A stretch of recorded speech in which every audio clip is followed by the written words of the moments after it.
Hello student, हमने last video में प्रबंध के महत्व पढ़े थे। अब पढ़ते अभिप्रेरणा की तकनीक। अभिप्रेरणा की तकनीक कि एक कर्मचारी को किस प्रकार अभिप्रेरित किया जा सकता है। ठीक है, तो हम मुख्यतः दो तकनीक पढ़ते, वित्तीय और गैर वित्तीय या अवित्तीय। कर्मचारियों को अभिप्रेरित करने के लिए विभिन्न साधनों एवं विविध तकनीकों को काम में लिया जाता है। अध्ययन के दृष्टि से इन तकनीकों को दो भागों में बांटा जा सकता है।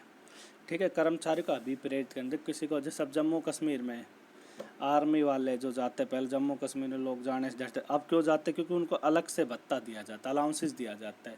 5-5, 6-6 हज़ार सैलरी ज़्यादा होती है और ऊपर जाओगे तो और ज़्यादा। तो किस लिए अभिप्रेरित हो जाते हैं? वित्तीय हो गया अभिप्रेरण, उनको सुविधाएं बढ़ा दी जाती। तो पहला है वित्तीय तकनीक। कर्मचारी अभिप्रेरण में वित्तीय तकनीकों का महत्वपूर्ण स्थान है। प्रबंध विचारकों ने सर्वसम्मति से वित्तीय तकनीकों को महत्व स्वीकार किया। वित्तीय तकनीकों को महत्व। वित्तीय तकनीकों के संबंध मुद्रा या आर्थिक अभिप्रेरणा से है। यह सर्वाधिक तथ्य है। आर्थिक अभिप्रेरण जिन मुद्रा में मापा जाए, जैसे कि वित्त में व्यक्ति को आधारभूत आवश्यकताओं के साथ साथ सामाजिक और विलासिता की आवश्यकताओं भी पूर्ति संभव है। कहते हैं व्यक्ति की आधारभूत आवश्यकता क्या होगी? खाना पीना, कपड़ा, मकान वगैरह सारे आधारभूत, साथ साथ विलासिता की गाड़ी उड्डी भी होगी, भाई कंपनी की तरफ से गाड़ी दे तो क्या होगा? वित्तीय अभिप्रेरणा। अतः वित्तीय तकनीकों को अभिप्रेरण के लिए अत्यंत आवश्यक है। वित्तीय तकनीक में उच्च वेतन वृद्धि, बोनस, लाभों में हिस्सेदारी, भाई कुछ संस्थाएं क्या करती है, अपने कर्म जो कुल लाभ होगा उसका 5% समय, पेंशन होते हैं रिटायरमेंट के बाद। ग्रेजुएटी एक गिफ्ट होता है कि आपने हमारे संस्था में इतना काम के गवर्नमेंट ने चला रखे, सेंटर गवर्नमेंट में ख्याल 10 लाख का आसपास है कि इतने दिन आपने गिफ्ट है वो। बीमा, भविष्य निधि, पीएफ जिसे बोलते हैं प्रोविडेंट फंड, विशेष वेतन वृद्धि आदि शामिल। ये सारे क्या है कि वित्तीय तकनीक में उच्च वेतन, यानी कि जो वित्तीय तकनीक क्या होती है कि उनको कर्मचारी को वित्त से संबंधित एक लालच दिया जाता है कि अगर ये करोगे, जैसे लाभों में हिस्सेदारी कर दे दी तो कर्मचारी क्या अभिप्रेरित हो जाता है, भाई इसमें हमारा भी हिस्सा है। पेंशन दे दी। 12वीं में लोग क्यों जाना चाहते हैं? क्योंकि हर जॉब में पेंशन बंद कर दी, परंतु डिफेंस की जो है उसमें जो पेंशन है, तो अभिप्रेरित हो जाते हैं, पूरी उम्र पैसे आते रहेंगे। ग्रेजुएटी, ठीक है जी, बीमा हो गया, भविष्य निधि, अनुदान, विशेष वेतन वृद्धि आदि शामिल किए जाते हैं। अब आता है अवित्तीय तकनीक। अभिप्रेरण की अवित्तीय तकनीक को धन या मुद्रा से कोई संबंध नहीं, यानी तकनीक को धन या मुद्रा के रूप में नहीं में। ये तकनीकें मनोवैज्ञानिक मानसिक रूप से दी जाती हैं, जो व्यक्ति की भावना और इच्छाओं को पूरा करने में सहायक होता है। जैसे मानसिक रूप से अगर उसको स्टेज पे सम्मान दे दिया, उसकी पेपर में फोटो डाल दी, भाई इसने बंदे ने ऐसे कार्य किया, तो मनोवैज्ञानिक रूप से संतुष्ट होता है। जो व्यक्ति भावना और इच्छाओं को पूरा करने में सहायक है। अवित्तीय तकनीक वैकल्पिक एवं सामूहिक दोनों प्रकार की हो सकती है। वैकल्पिक, देखो ये बोला अवित्तीय तकनीक। वैकल्पिक यानी कि एक ही कर्मचारी को दिया जाए। एक सामूहिक दोनों प्रकार के हो सकते। समूह का मतलब समूह को, पूरे समूह को, जो क्योंकि एक व्यक्ति तो कार्य करने, एक उद्देश्य पूरा नहीं कर सकता, सभी मिलकर। ठीक है। वैकल्पिक अवित्तीय तकनीक में व्यक्तिगत संपर्क को पदोन्नति दे दी जाए, विकास के अवसर दे दिए जाए, कार्य विस्तार आदि में शामिल किए। जैसे विकास के अवसर, मान लो कोई बंदा स्कूल में जॉब करता है, वो 10वीं तक पढ़ा रहा है, पढ़ा सकता है 11वीं में, अब वो लगातार 10वीं तक मैथ पढ़ाए, क्या करेगा यार? इससे बड़े तो मैं दूसरे स्कूल में चला जाऊँ, 11वीं 12वीं का मुझे मैथ, क्योंकि आगे बढ़ने का अवसर चाहिए इन सभी को। कार्य विस्तार आदि शामिल किए जाते हैं। सामूहिक अवित्तीय तकनीक में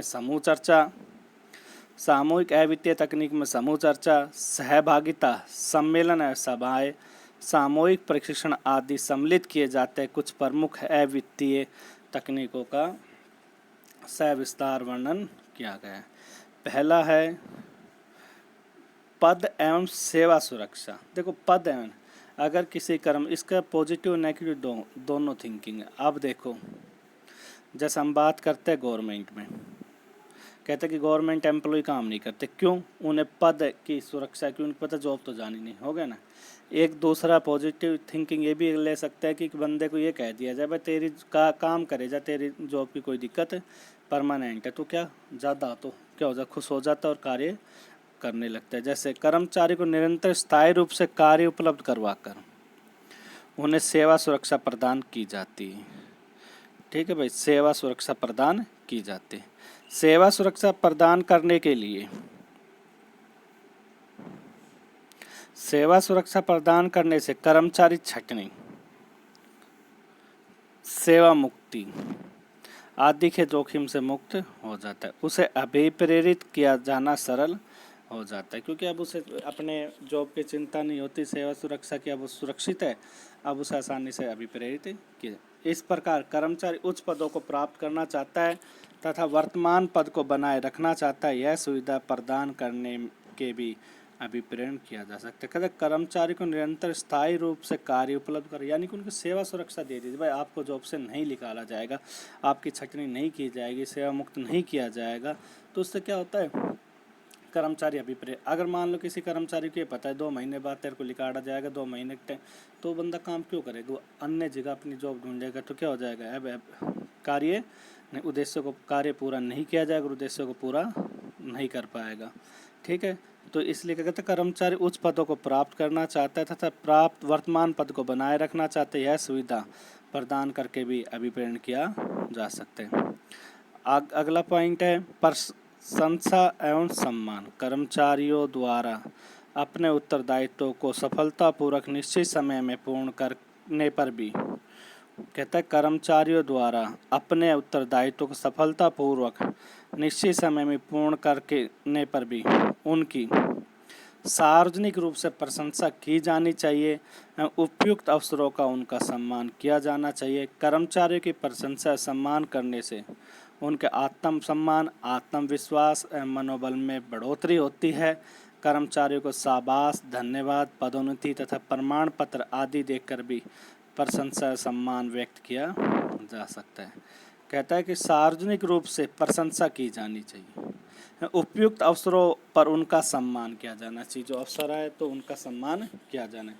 कर्मचारियों की प्रशंसा एवं सम्मान करने से उनके आत्मसम्मान, आत्मविश्वास एवं मनोबल में बढ़ोतरी होती है। कहते हैं कर्मचारी की प्रशंसा एवं सम्मान करने से उनके आत्मसम्मान, आत्मविश्वास एवं मनोबल में बढ़ोतरी होती है।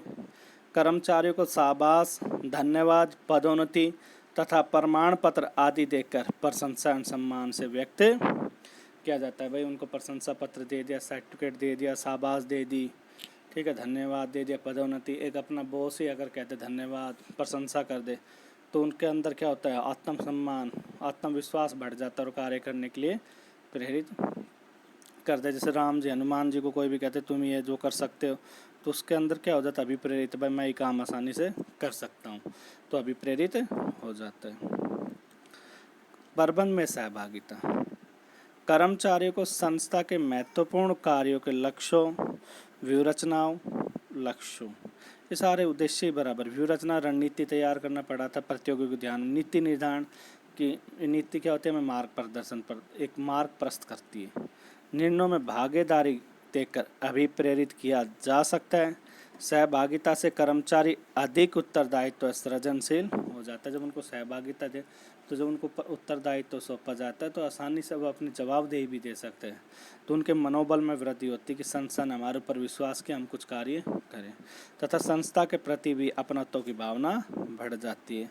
संस्था के प्रति भी अपनत्व की भावना बढ़ जाती है। निर्णयों में सहभागिता होने से कर्मचारी निर्णयों से बद्ध हो जाते हैं कि सहभागिता, जिससे संस्था के लक्ष्य को प्राप्ति सरलता से होती है। उन कर्मचारी भी अपने आप को गौरवान्वित महसूस करते हैं। ठीक है भाई, कहते हैं अगर प्रबंध में उनकी भागीदारी शामिल कर ली जाए तो अपने आप को क्या महसूस करते हैं, गौरवान्वित। जैसे इसका पॉइंट देखते हैं फिर दोबारा से कि प्रबंध में सहभागिता, जो भी निर्णय लिए जाए, नीति बनाई जाए, उन अगर कर्मचारियों को शामिल कर लिया जाए नीति बनाने के लिए, नियोजन करने के लिए, व्यूहरचना निर्माण करने के लिए, तो उनके अंदर क्या होती है, उनके मनोबल में वृद्धि हो जाती है और वह संस्था के प्रति अपनात्व भाव पैदा करता है। और निर्णय में सहभागिता होने से कर्मचारी निर्णयबद्ध हो जाती है और अपने लक्ष्य को प्राप्त करने के लिए वो तत्पर रहते हैं, जिससे संस्था के लक्ष्यों की प्राप्ति सरलता से हो जाते। कर्मचारी भी अपने आप को गौरवान्वित महसूस, अपने आप को खुश महसूस करते कि हम भी संस्था में कुछ, हमारा भी पद है।